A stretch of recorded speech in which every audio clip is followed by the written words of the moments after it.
말씀은 마가복음 9장 1절에서 8절의 말씀을 함께 보겠습니다.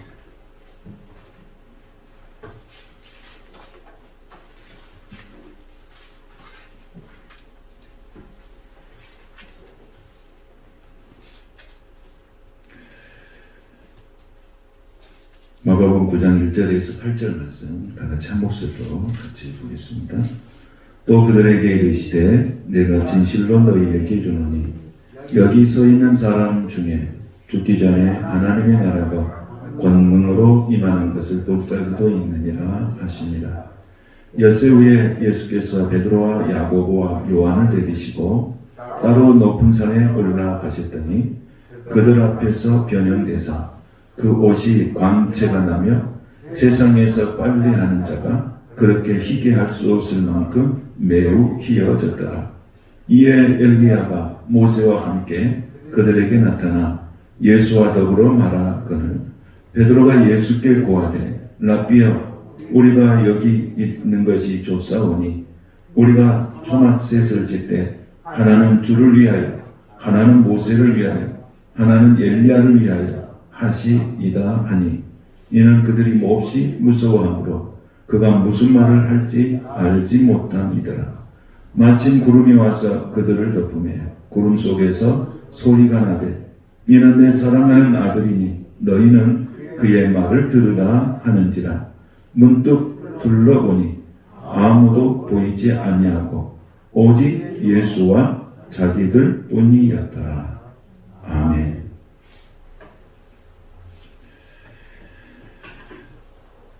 변화의 짐을 믿으라, 이런 말씀 제목으로 우리를 같이 나누겠습니다.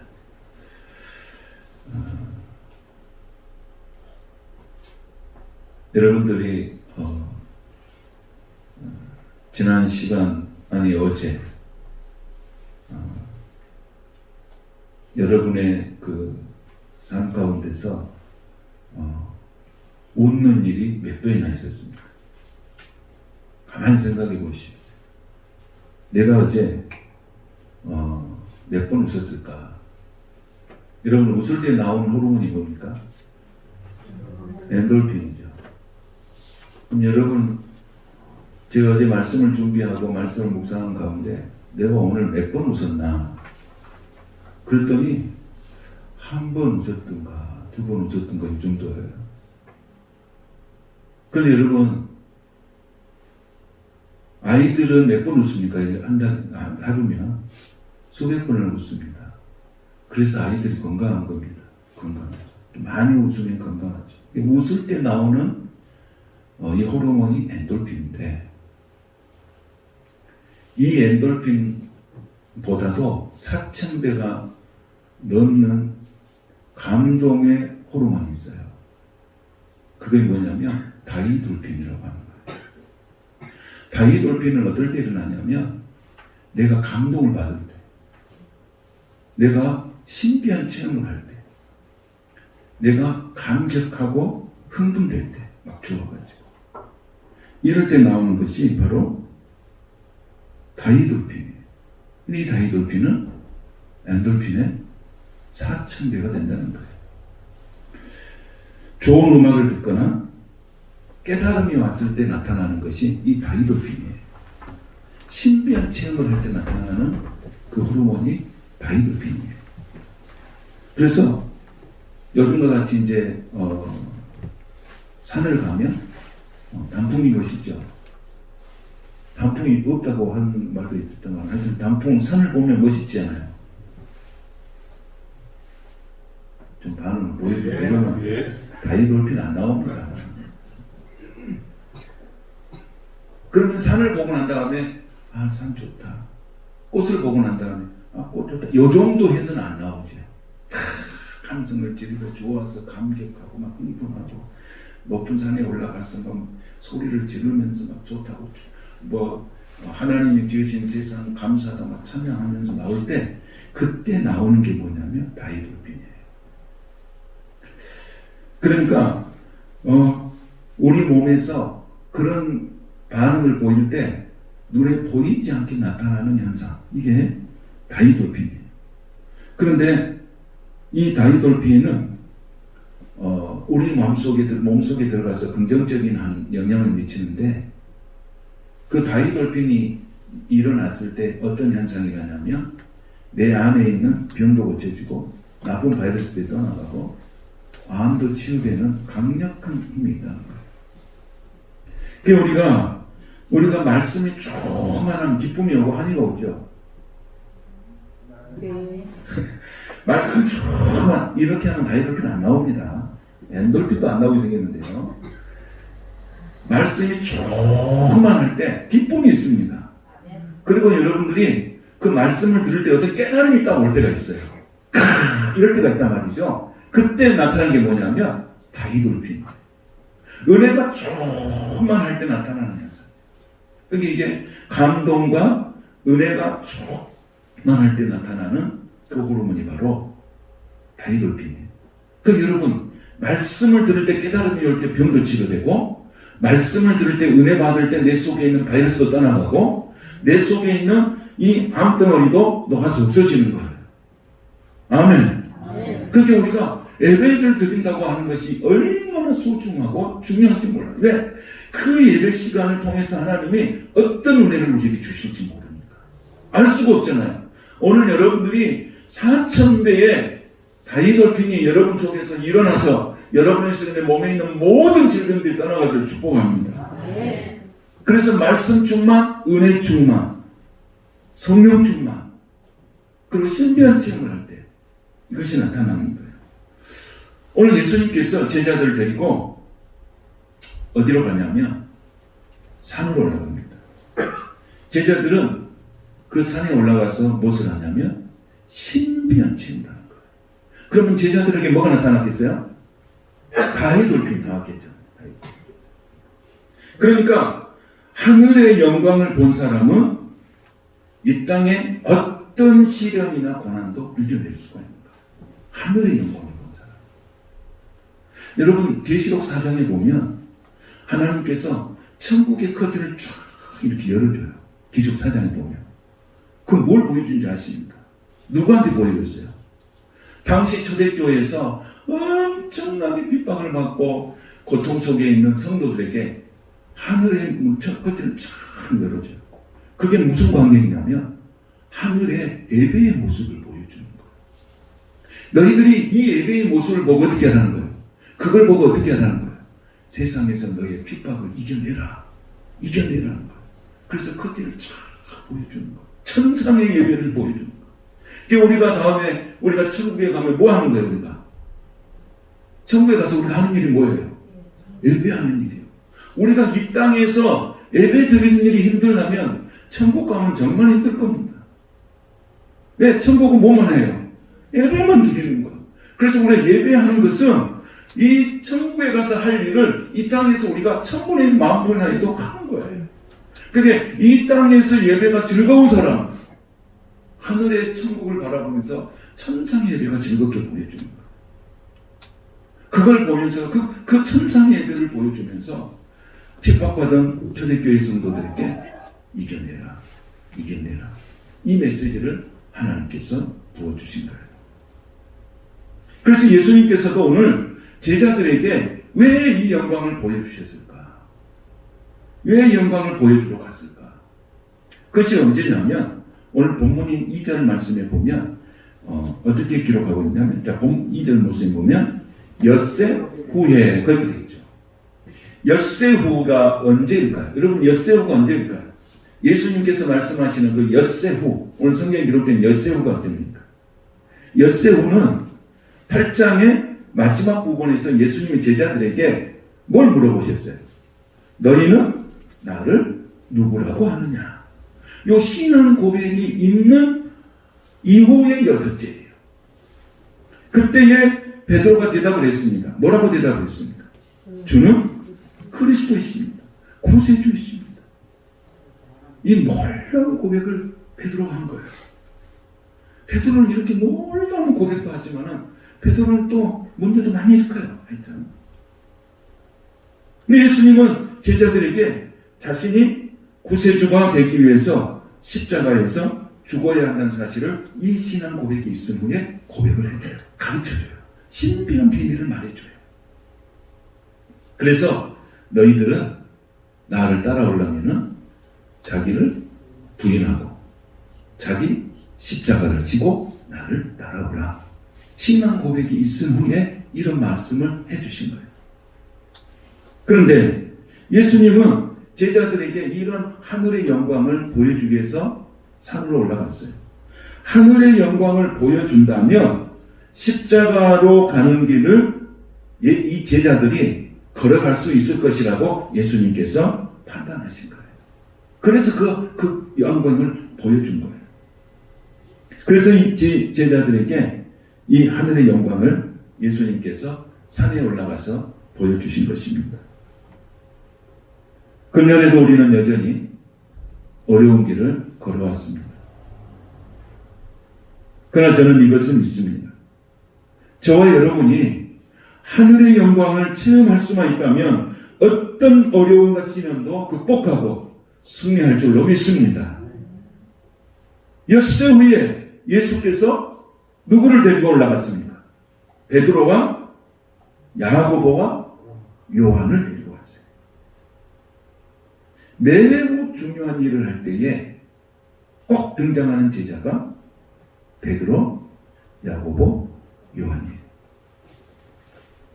이 사람들은 문제도 많이 일으키지만은 예수님에게 굉장한 총애를 받은 그런 예수님의 제자들입니다. 야고보와 베드로와 야고보와 요한, 여러 가지 문제가 많지만은 예수님께 총애를 받은 이 사람, 우리들도 우리 나름대로 우리 속에 문제가 있지만 우리도 하나님이 우리를 사랑하심으로 예수님께서 십자가에 죽으신 줄로 믿습니다. 그래서 우리는 어디 가든지 사랑받고 존중받고 인정받는 사람들로 살아갈 수 있도록 우리 예수님께서 지켜주시고 인도하신 줄로 믿습니다. 하나님의 자녀이기 때문에 하나님 보호하시는 거예요.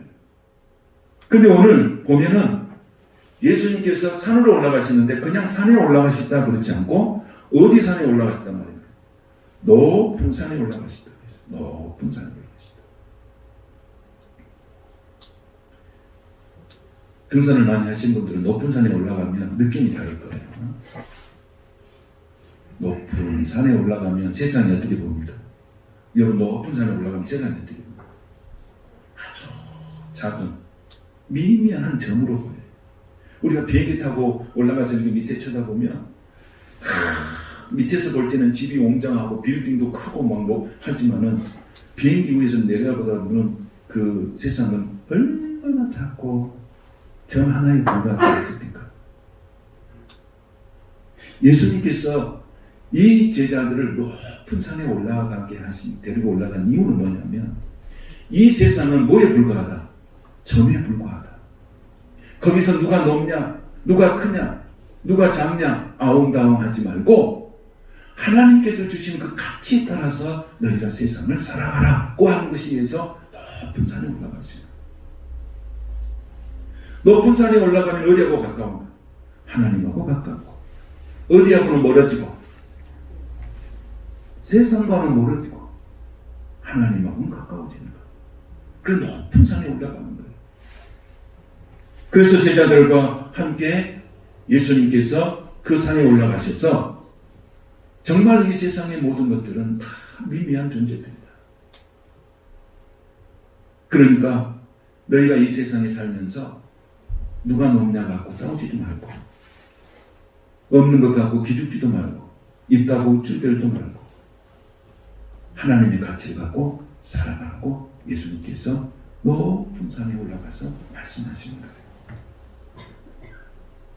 신앙 고백이 있은 후에 제자들에게 이런 말씀을 하실 때 정말 소중한 것이 뭔지, 내가 정말 보화처럼 여기고 살아야 할 것이 무엇인지를 예수님께서 제자들에게 보여주고 가르쳐 주고 있는 것입니다.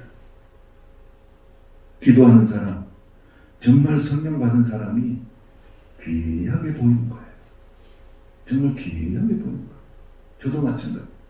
정말 기도하는 사람이 성령 받고 충만한 사람이 귀하게 보이는 거예요. 정말 존귀하게 보이는 거예요. 여러분 부자가 명예 있는 사람과 권세 있는 사람이 귀하게 보이는 것이 아니고 기도하는 사람, 성령 충만한 사람이 귀하게 보이는 것이 그리스도의 영적인 시각인 줄로 믿습니다. 그래서 예수님께서는 그 높은 산에 올라가셔서 어떻게 하셨습니까? 높은 산 앞에서 그들 앞에서 어떤 모습을 보였어요? 변형대사 그랬어요. 뭐 하셨다고요? 변형대사. 그러니까 제자들을 데리고 다니면서 예수님이 경험했던 모든 것들을 통해서 제자들의 부족한 모습을 탓하고 야단치는 게 아니고 예수님께서 먼저 변화되신 거예요. 예수님께서 먼저 십자가에 죽으신 거예요. 그래서 갈라디아 20장에서 예수님이 우리에게 말씀하신 것은 내가 그리스도와 함께 십자가에 못 박혀 죽었다고 강증하고 고백하고 하는 거예요. 여러분, 내 가정이 살려면 누가 먼저 변화돼야 돼요? 내가 먼저 변화돼야 돼요. 교회가 살려면 누가 먼저 변화돼야 되겠어요? 내가 먼저 변화돼야 돼요. 내가 먼저 죽어야 된다는 것을 예수님께서 제자들 통해서 말씀하시는 거예요. 제자들은 너희들이 바뀌어야 된다, 네가 죽어야 된다가 아니라 예수님이 먼저 변형되시고 예수님이 먼저 십자가에 죽으시고 그 예수님의 길을 제자들이 따라가게 된 것입니다. 그런데 예수님께서 그 변형되신 모습을 보니까 3절에 보니까 어떻게 표현되고 있냐면 3절을 보십시다. 3절을 보니까 그 옷이 광채가 나며 세상에서 빨래하는 자가 그렇게 희게 할 수 없을 만큼 매우 휘어졌다. 그 옷이 광채가 났다는 것은 뭔 말입니까? 세상에 어둠이었다는 거예요. 예수님에게 뭐가 없어요? 어둠이 없어요. 우리는 아무리 얼굴이 광채가 나고 얼굴이 아름다워도 그 속에는 항상 뭐가 있어요? 그림자가 다있어요. 그림자. 여러분 아이들이 웃음 속에서도 그림자가 있는 거예요. 모든 인생은 웃음과 한이 속에는 항상 그림자가 있어요. 그런데 누구는 그림자가 없으세요? 예수님은 얼굴에 그림자가 없으신 거예요. 아무 그림자가 없어요. 흠도 티도 없는 거예요. 그래서 우리는 그 예수 그리스도를 믿을 때 우리 속에 있는 그림자들이 다 벗겨지는 거예요. 그날이 바로 우리가 천국의 축복을 누리는 날입니다. 그런데 오늘 그 옷에 광채가 나서 세상에서 빨래하는 자가 그렇게 희게 할 수 없을 만큼 휘어졌다는 거예요. 이 놀라운 일이에요. 놀라운 광경. 한 번도 경험하지 못하는 예수님의 모습을 제자들이 경험하고 있는 거예요. 갈라디아서 3장 27절에 보면 이렇게 기록하고 있습니다.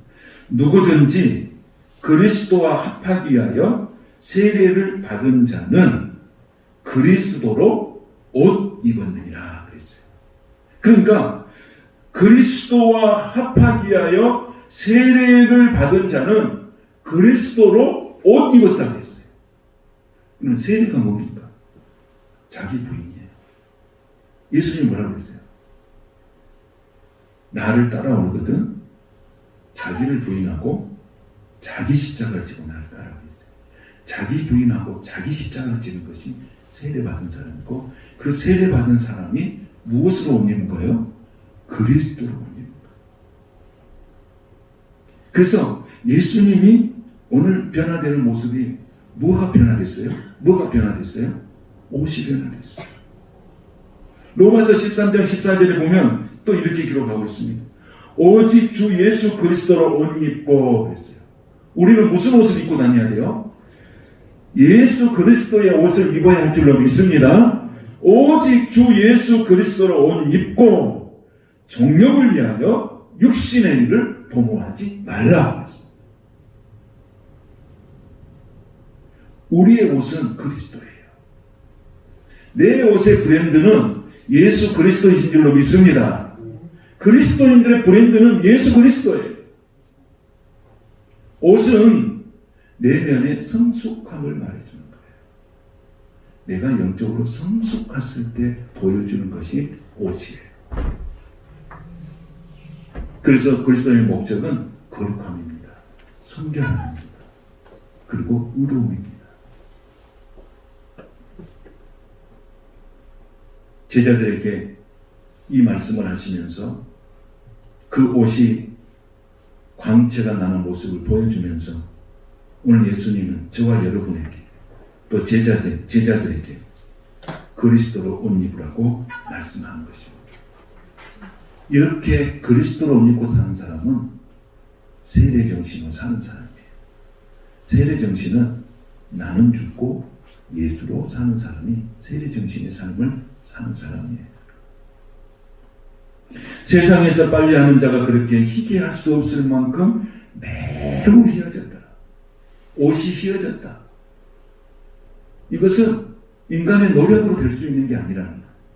아무리 빨아도 이렇게 빨 수가 없다는 거예요. 예수의 피, 예수의 십자가의 보혈의 피로만이 이렇게 희게 할 수 있음을 믿습니다. 이걸 예수님께서 보여주시는 거예요.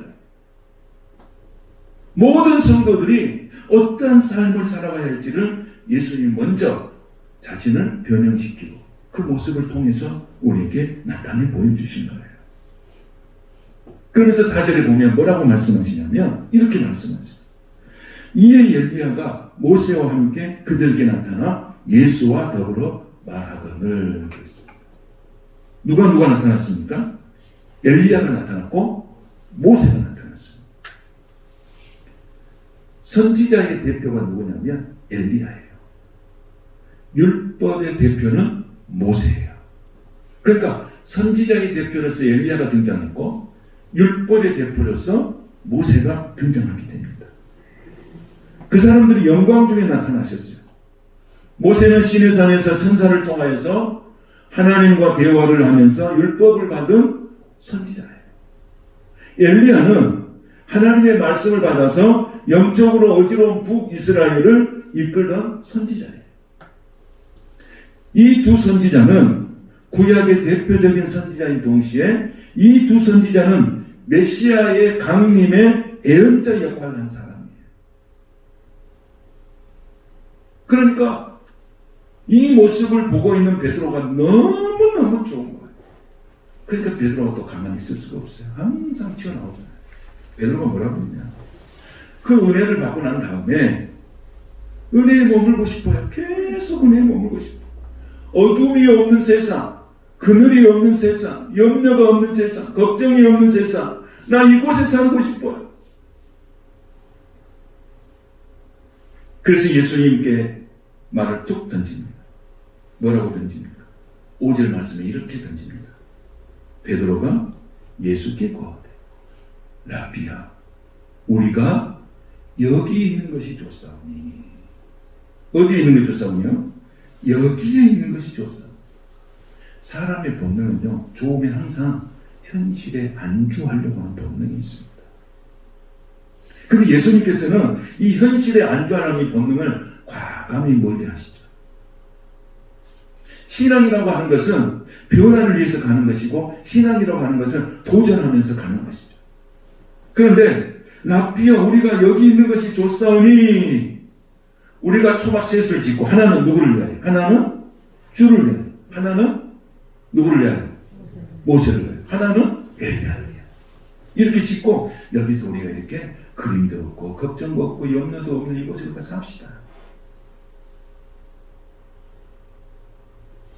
예수님은 이 말을 받아들일 때 좋은 마음으로 안 받아들입니다. 아직도 베드로가 안 바뀌었구나. 아직도 베드로가 내가 제자로서 부러지는 그 사명을 베드로가 아직도 모르고 있구나. 아직도 못 깨달았구나. 이런 생각을 예수님께서 하게 된 것이죠. 여러분, 은혜 받으면 반드시 우리가 세상으로 가야 되죠. 은혜를 받으면 그 은혜로 우리는 세상에 나가서 승리해야 될 줄로 믿습니다. 우리가 오늘 말씀 안에서 은혜 받으면 그 은혜를 가지고 세상에 나가서 세상의 온갖 불의와 싸워서 우리가 세상 속에서 이겨야 할 줄로 믿습니다. 세상을 도피하는 것이 아니고 세상과 직면해서 세상을 이기는 믿음의 사람들이 되시기를 축복합니다. 그래서 우리 주님이 은혜를 주신 거예요. 그래서 주님이 말씀을 주신 거예요. 그래서 주님이 옷이 변화가 되고 광채가 일어나고 변형이 된 모습을 제자들이 보여준 거예요. 이 은혜로 승리해요. 초대교회 성도들에게 천국의 커튼을 보여주면서 예배의 모습을 보여주면서 저 천상의 예배를 보면서 너희가 힘을 얻어라. 저 힘으로 너희는 세상의 핍박을 다 견뎌내라. 그 핍박을 이기는 자들이 하나님의 나라에서 그 예배에 참여하는 자들이 될 것임을 말해주는 거예요. 여러분, 오늘 우리가 하나님 앞에 예배하는 것은 하나님이 힘을 주시고 능력을 주시되 우리가 이 힘을 가지고 세상에서 이기라고 하나님이 힘을 주신 줄로 믿습니다. 세상에서 승리하라고 우리에게 하나님이 은혜 주신 줄로 믿습니다. 그래서 우리가 세상에서 기죽지 말고 당당하게 세상을 사는 겁니다. 당당하게.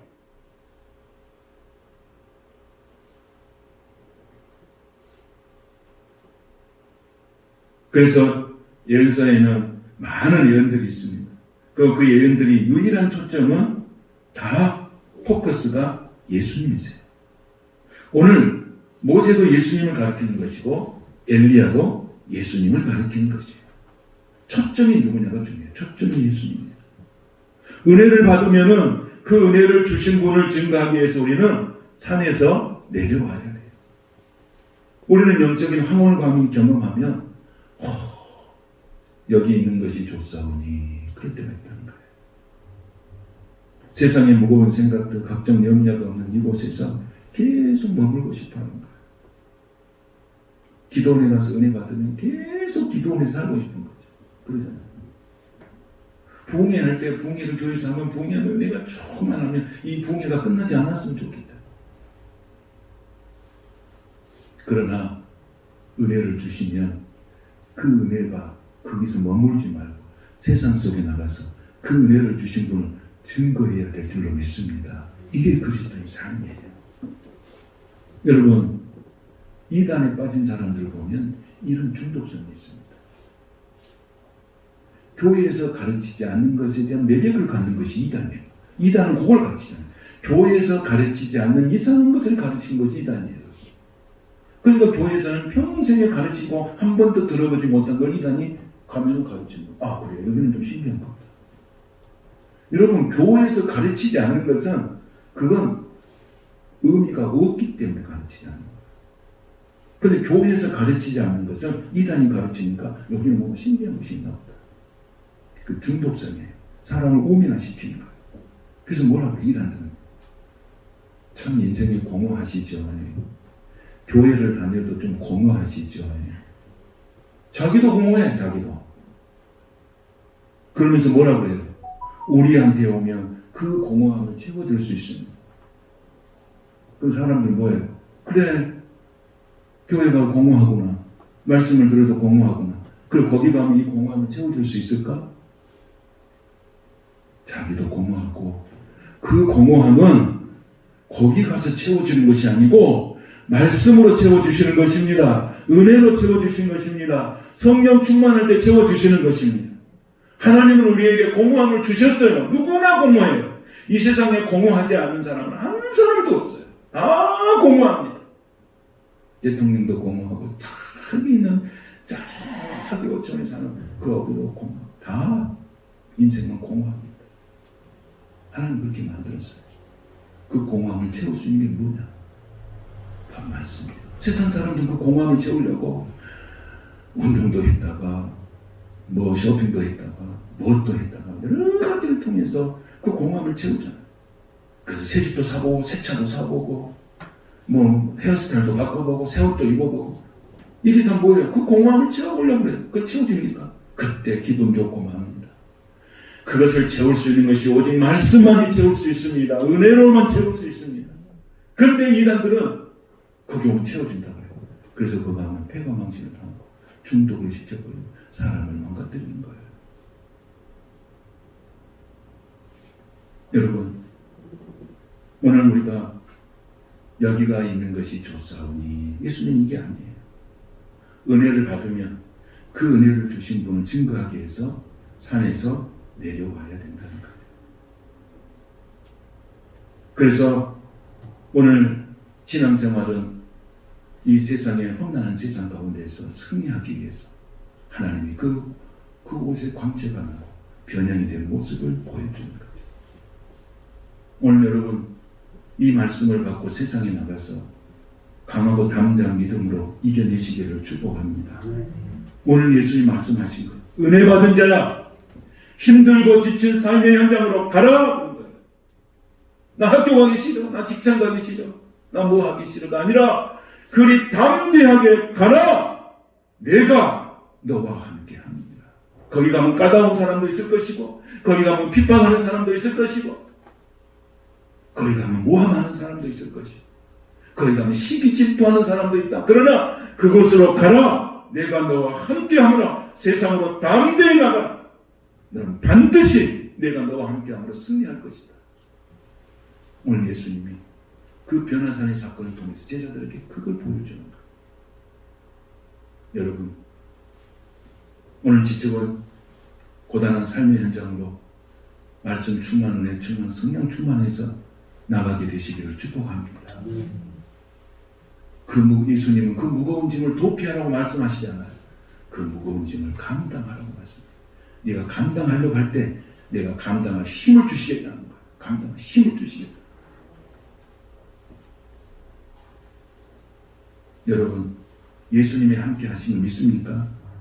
그렇다면 여러분은 승리할 것입니다. 아멘이십니까? 여러분은 하나님의 자녀들입니다. 하나님이 보호해 주십니다. 하나님이 이끌어 주십니다. 어디로 가든지 하나님이 함께 하십니다. 사망의 음침한 골짜기라도 주께서 나와 함께 하시니라. 주의 지팡이와 막대기가 나를 안위하십니다. 믿습니까? 우리는 사망의 음침한 골짜기 가도 우리는 승리할 수 있습니다. 메마른 곳에 가도 승리할 수 있습니다. 사막에 가도 승리할 수 있습니다. 사막에 물을 내시고 광야에 길을 내신 하나님이기 때문에 우리는 어디 가든지 살 수 있습니다. 우리가 예수를 붙잡고 살 때 우리에게 소망이 있는 것입니다. 그런데 오늘 보십시오. 잠시 후에 어떤 사건이 일어났습니까? 모세와 엘리야는 조금 있다가 사라집니다. 그리고 누구만 남습니까? 누구만 남을까? 예수님만 남을까? 여러분, 이게 비밀이에요. 여러분, 비밀. 이게 오늘 이 말씀 속에 숨어있는 비밀이에요. 여러분, 세상의 모든 것은 다 사라지지만 누구만 남는다? 예수만 남는 거예요. 우리가 세상에서 모든 것을 가진다 할지라도 최종적으로 남는 것은 뭐만 남아요? 믿음만 남은 줄로 믿습니다. 믿음만 남아요. 우리가 천국을 못 갖고 갑니까? 돈으로도 못 가요. 지식으로도 못 가요. 뭐 권세로도 못 가요. 뭘로 가는 거예요? 믿음으로 가는 거예요. 아멘. 우리가 이 세상에서 가지고 갈 수 있는 게 믿음으로만 천국에 갈 수 있어요. 근데 오늘 모세도 엘리야도 조금 있다가 다 사라집니다. 자, 7절 8절 한번 볼까요? 7절 시작. 마침 구름이 와서 그들을 덮으며 구름 속에서 소리가 나되 이는 내 사랑하는 아들이니 너희는 그의 말을 들으라 하는지라. 8절 문득 들러보니 아무도 보이지 않으며 오직 예수와 자기들 뿐이었더라. 아멘. 여러분, 모세도 사라지고 엘리야도 사라지고 신기한 광경도 다 사라졌습니다.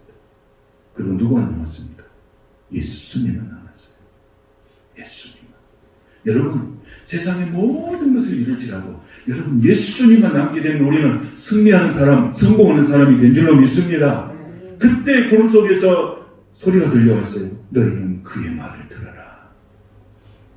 아멘이십니까? 기독교는 많은 체험을 경험합니다. 그 체험을 통해서 우리는 예수님을 붙잡아야 합니다. 체험만 쫓아다니면 안 됩니다.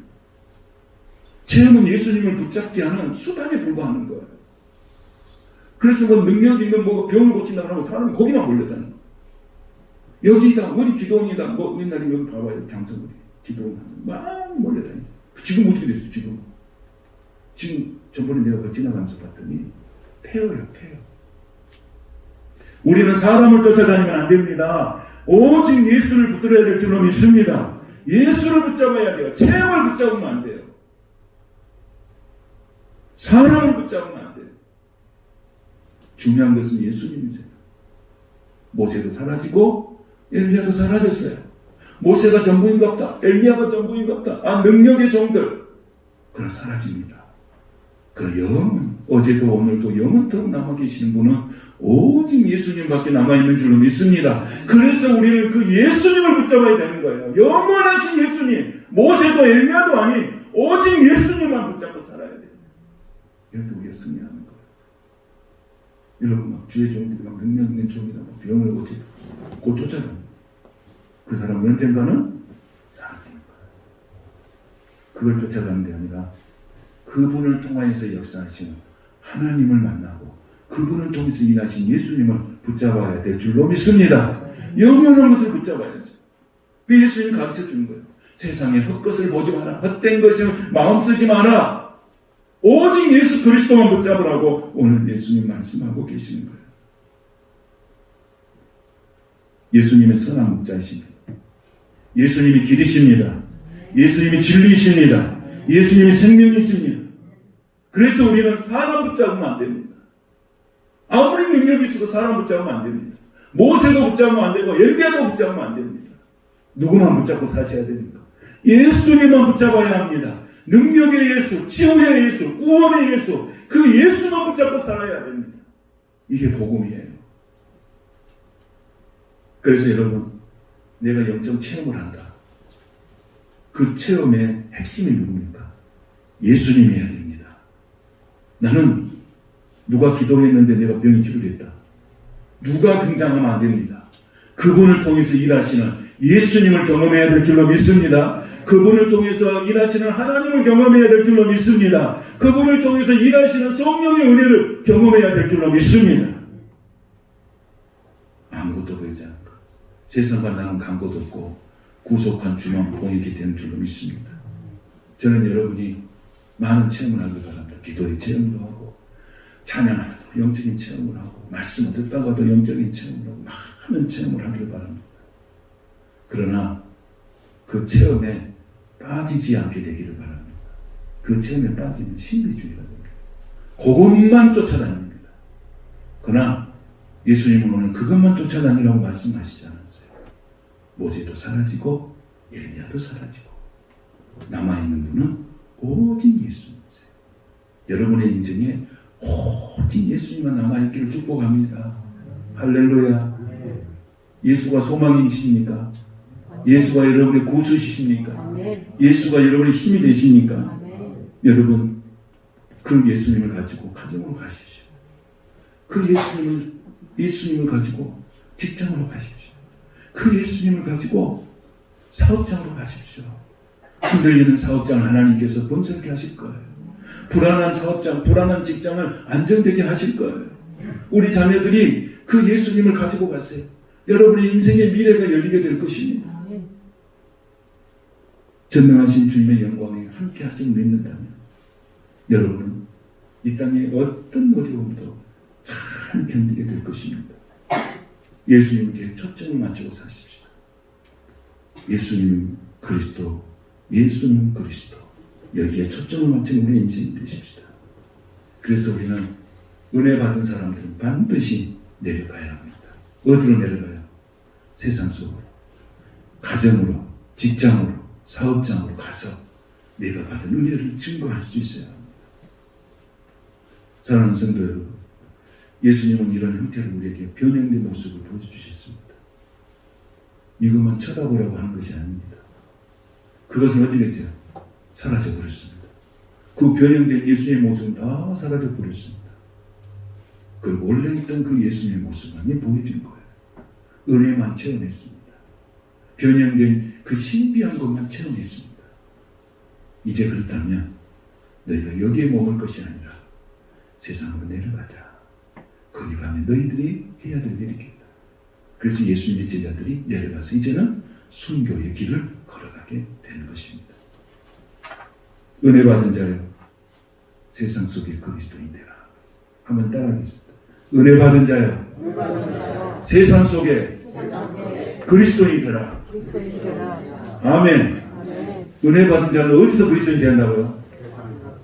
교회 안에 그리스도인이 아닙니다. 어디 그리스도인 돼야 돼요? 세상 속에. 여러분 그렇게 할 수 있겠습니까? 하나님의 영광을 체험할 수가 있다면, 하나님의 영광을 체험하는 사람이라면 세상 속의 그리스도인이에요. 세상 속의 그리스도인. 말씀을 정리하겠습니다. 저는 변화의 힘을 믿습니다. 우리가 변화되면 내가 변화되면 교회가 바뀌고 가정이 바뀌고 내 삶의 현장이 다 바뀌게 될 것입니다. 그래서 내가 오늘 살아가는 힘은 하나님의 영광을 경험하는 것입니다. 제자들이 예수님의 변형된 모습을 보고 세상에 나가서 진정한 제자의 삶으로 산 거죠. 오늘 우리가 하나님의 은혜 안에 영광 가운데 거하는 것을 보았다면, 진정으로 내가 하나님의 자녀다면, 내는 하루하루 사는 것이 하나님의 선물임을 기억한다면, 하나님의 시선이 향한 곳에 마음을 쏟고 바라보며 살 수만 있다면, 우리는 이 세상 속에 살아가는 그 모든 걸 통해서 반드시 승리하게 될 줄로 믿습니다. 외로움과 슬픔이 많은 이 세상 속에서 주만 바라보며 때 소망이 있는 줄로 믿습니다. 나의 신음소리, 나의 고통소리도 들으시는 영광의 주님을 바라보며 주님과 함께 승리한 한 주간 되시기를 주님의 이름으로 축복합니다. 거룩하신 하나님 감사합니다. 나는 예수님 주님으로 영접한 하나님의 자녀입니다. 나의 하루가 내 것이 아니라 하나님의 선물임을 기억합니다. 하나님의 시선이 향하는 곳에 내 마음을 쏟고 바라보며 살 수 있도록 도와주시옵소서. 예수님의 이름으로 축복하며 기도하옵나이다. 아멘.